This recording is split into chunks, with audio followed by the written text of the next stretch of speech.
టారిఫ్ల విషయంలో అమెరికా అధ్యక్షుడు ట్రంప్ కు భారీ ఎదురుదెబ్బ తగిలింది.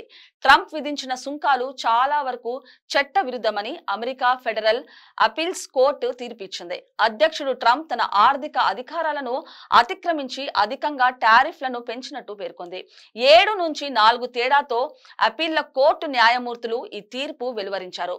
భారీగా విధించిన సుంకాలు పలు దేశాలను ప్రభావితం చేశాయని కోర్టు ఈ సందర్భంగా పేర్కొంది.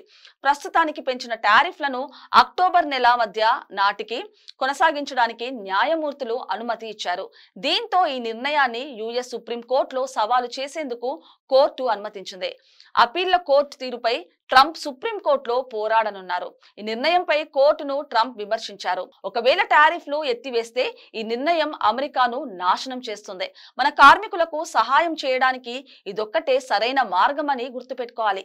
అమెరికా ఉత్పత్తులను తయారు చేస్తున్న మన కంపెనీలకు మద్దతుగా నిలబడాలి. చాలా ఏళ్లు మన రాజకీయ నాయకులు టారిఫ్లను మనం వ్యతిరేకంగా ఉపయోగించారు. యుఎస్ సుప్రీంకోర్టు సహాయంతో టారిఫ్లను మన దేశ ప్రయోజనాల కోసం ఉపయోగించి అమెరికాను బలమైన, ధనిక, శక్తివంతమైన మారుస్తాను అని ట్రంప్ పేర్కొన్నారు.